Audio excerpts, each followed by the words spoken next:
Vamos a comenzar a hablar de la defensa de nuestra programación didáctica para las oposiciones de educación física y vamos a estructurar todos los pasos que vamos a ir dando de una manera ordenada, intentando ser lo más concretos y concretas posibles para ahorrar ese tiempo en la preparación y defensa de la programación didáctica. Así que el primer paso que vamos a dar, y como primer punto de lo que quiero que hablemos ahora, es de qué sucede justo antes de la defensa de la programación de nuestras oposiciones. Entonces, antes de comenzar, antes de que llegue el día de la defensa, sabemos que hay una serie de pasos que debemos dar de manera ordenada junto al proceso de preparación de nuestras oposiciones con todas y cada una de sus fases. Y cuando llegamos a la defensa, justo antes de la misma, hay una serie de aspectos que debemos conocer y controlar, como son precisamente qué pone la orden de nuestra convocatoria. La mayoría de convocatorias anteriores son muy similares, pero siempre puede haber algún pequeño matiz que puede cambiar entre una convocatoria y otra, así que antes de incluso ponerte a elaborar tu programación, lo más sensato es coger la orden de la convocatoria anterior, tenerla controlada, saber qué es lo que se nos pide y se nos ha pedido y luego contrastar con la nueva orden de la convocatoria para comprobar que realmente estamos o hemos elaborado esa programación siguiendo las pautas que se nos piden. Como segundo aspecto,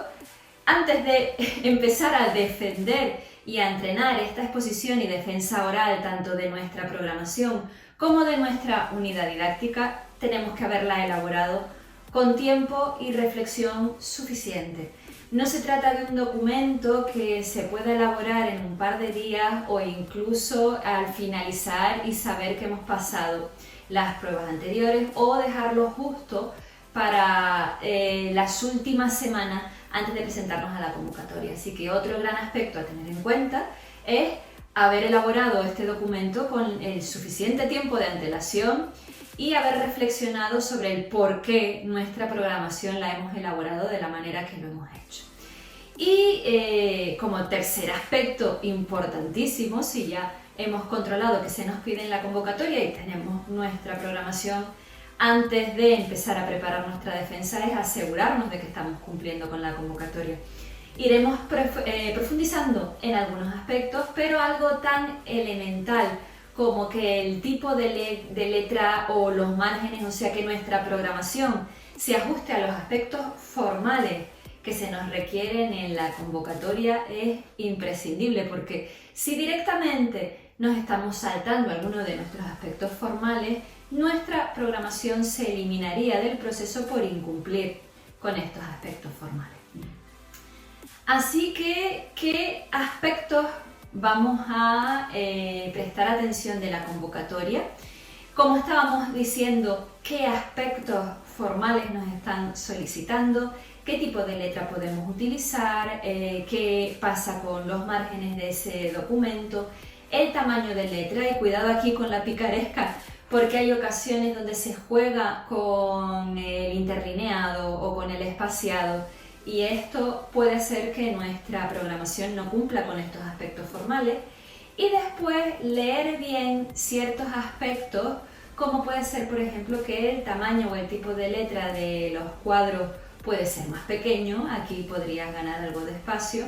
o qué características pueden tener las imágenes o la cantidad de cuadros que puede contener nuestra programación didáctica. El siguiente aspecto importante son los aspectos relacionados con el currículo, aquello que en la convocatoria nos dice que nos van a analizar, nos van a mirar con lupa y tenemos que asegurarnos de que nuestra programación tenga todos los elementos curriculares bien descritos, bien relacionados y bien contextualizados con nuestra propuesta. No nos debería faltar ninguno de los aspectos que la propia convocatoria nos dicen que nos van a evaluar en la misma. Así que podemos, como vamos a ver, hacer un guión donde conste por un lado todo lo que nos pide la convocatoria y todo lo que sabemos de convocatorias anteriores que se ha mirado en relación a la programación y su defensa. Y el tercer aspecto, que es importantísimo, hasta ahora hemos estado hablando de los aspectos formales de nuestra programación, es tu esencia, qué aspectos relacionados con tu propuesta que no están en el currículo, que no están en la ley, quieres destacar en tu programación y en el desarrollo de tus unidades didácticas y de qué manera lo vas a hacer, porque tanto en ese documento como en tu defensa es lo que te va a diferenciar. La otra parte es la que tiene que estar sí o sí desarrollada y tu esencia, tu personalidad como opositor o opositora, de qué manera vas a hacer que eso esté en este documento de la programación que tienes que entregar a las personas del tribunal.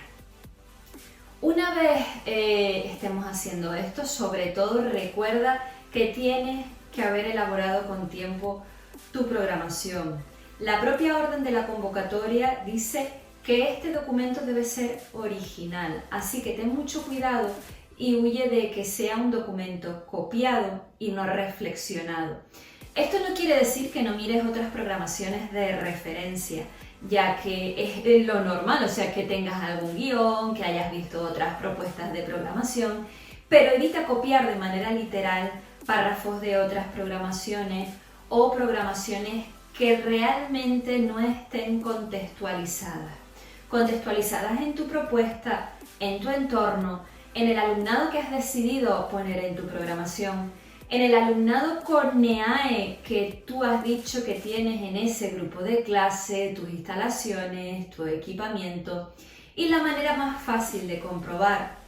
que una programación o que una propuesta didáctica no esté o no está contextualizada es que si tú coges esa propuesta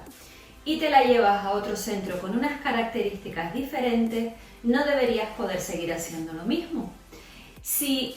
tú coges tu propuesta, la cambias de contexto y tu propuesta sigue siendo exactamente igual, significa que esa propuesta no estaba contextualizada. Así que en ese tiempo de reflexión previo,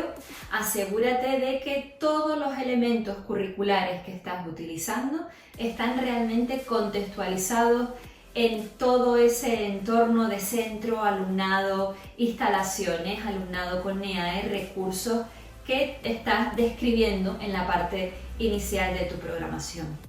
También tienes que asegurarte que exista coherencia y relación entre los elementos curriculares que estás proponiendo en tu programación. Algunos tienen que estar sí o sí, como el tratamiento de todos los criterios de evaluación, los estándares de evaluación como guía o en su caso criterios de evaluación didácticos que quieras tomar de referencia. Y que haya un adecuado, por ejemplo, reparto equilibrado de esos criterios de evaluación a lo largo del curso, que el por qué están ordenados de la manera que están ordenados, por qué uno los trabaja durante más tiempo en el curso o menos, de qué manera en cada situación de aprendizaje hay unos criterios prioritarios y otros secundarios, de qué manera evalúas y de qué manera calificas tanto los criterios de evaluación como las competencias, y así con todos los elementos curriculares. Esos cuadros de relación que has ido elaborando y que relacionan todos los elementos curriculares, aunque no todos vayan a la programación, te tienen que servir para asegurarte de esto, de que exista coherencia. Y esa coherencia se puede ver en elementos como, por ejemplo, las metodologías que dices que utilizas. Si en la parte inicial de tu programación hablas de unas metodologías participativas o hablas de aprendizaje cooperativo o hablas de gamificación, eso se tiene que ver explicitado en el desarrollo de las actividades, de las sesiones, de tus situaciones de aprendizaje. Si no, no habrá coherencia entre lo que cuentas en la parte inicial de tu programación que vas a hacer y lo que realmente vas a hacer en realidad. Así que para esto tienes que haberte sentado con tiempo suficiente para asegurarte de que estas relaciones existan entre tu propuesta y la parte inicial de la parte más teórica que incluyes en la programación y el desarrollo de tus situaciones de aprendizaje o unidad didáctica que incluirás de manera esquemática en este mismo documento. También, y ya que hasta ahora hemos hablado de esta parte más formal, de qué es lo que debe contener este documento, la programación tiene que ser un documento de trabajo real. Lo ideal sería que no se quede solo en la teoría y que demuestres y que te sirva de guía para tu práctica de aula. Recuerda que el único objetivo de opositar no es aprobar la oposición, sino aprender todo lo que puedas por el camino, disfrutar de este proceso. Así que realmente que esa programación que tanto trabajo te está dando, que cuando comiences a trabajar puedas tenerla de guía, tengas de guía esas situaciones de aprendizaje, sean fantásticas y sea esa primera toma de contacto que realmente te puedas llevar al aula. Así que desde un doble punto de vista, si ya has trabajado con anterioridad, intenta haber testeado tus situaciones de aprendizaje para saber que son reales y se pueden llevar a cabo en la práctica. Y si no has tenido la oportunidad de trabajar, recuerda lo que hiciste en tus prácticas y comprueba un poco que tus propuestas son propuestas reales y que se pueden ir realmente a tu práctica diaria del aula. Te vuelvo a repetir, esto es muy importante, asegurarte de que en todo momento cumplimos con la orden de la convocatoria, lo vamos a revisar en muchas ocasiones, pues hacer una revisión inicial y luego cuando lo tengas todo preparado, tanto la programación como tu defensa, controlar que todos los aspectos que tienes que cumplir los estés cumpliendo. Y ya por último, y esta es la parte más creativa, quizás la más bonita de este proceso de elaborar la programación, es saltarte un poco toda esta formalidad, todo lo que sabemos que debe estar y buscar la manera de demostrar tus virtudes como profesor o profesora y que de alguna manera quede patente tu esencia en algunos momentos del documento formal de la programación y de tu defensa. No dejes de mostrar tu personalidad como docente, no todo el profesorado tiene que tener la misma y pues tenemos algunas características personales que nos hacen únicos como profesores y como profesoras y esto debes lograr que se vea tu pasión por algo que puede ser o por los aspectos metodológicos y cómo los controlas o por cómo te gusta relacionarte con el alumnado o esa parte más creativa. Entonces busca aquello en lo que eres experto o experta y que realmente te apasiona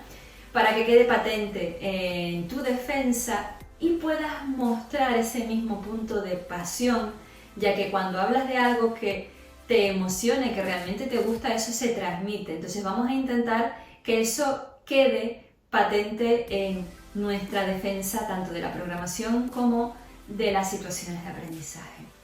Vamos a pasar ahora a entender que por un lado está la parte inicial de la programación, con todos los aspectos más formales, contextualizados que debes elaborar, y luego pasamos al desarrollo de tus situaciones de aprendizaje, unidades didácticas, que tienes también que tener definidas con tiempo y en ese documento de la programación lo antes posible.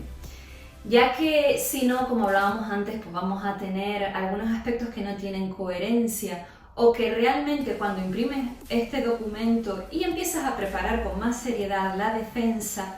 y ya no puede haber marcha atrás, encuentras que hay cosas que podrías haber solucionado de haberlo hecho con mayor anterioridad. Así que cuida en estas situaciones de aprendizaje tanto los aspectos formales del documento, ya que puede que elabores muchos cuadros o incluyas muchas imágenes. También todos los aspectos, vuelve a asegurarte en las situaciones de aprendizaje de que están correctamente enumerados y relacionados todos los elementos del currículo que deben estar y que queda patente de alguna forma desde el documento de la programación los aspectos esenciales o brillantes o que quieres hacer brillar de tu propuesta didáctica. Así que asegúrate antes de empezar a preparar la defensa, tener el guión esquemático que vas a incluir en todas tus unidades didácticas o situaciones de aprendizaje para poder pasar a esta parte de entender cómo lo vamos a defender. Así que esto es lo que tienes que hacer previo a empezar a aprender cómo defendemos la programación, tanto controlar la convocatoria como haber elaborado con el suficiente tiempo y reflexión la programación y volver a hacer una revisión final que te asegure el cumplir con todos los aspectos de la convocatoria. Hasta aquí lo que es antes de la defensa. Si hay otros aspectos relevantes los vamos a hablar y a tratarlos por aquí, tanto en tus preguntas como dudas frecuentes. Recuerda que puedes preguntarme cualquier duda que tengas, así que mucho ánimo y vamos allá.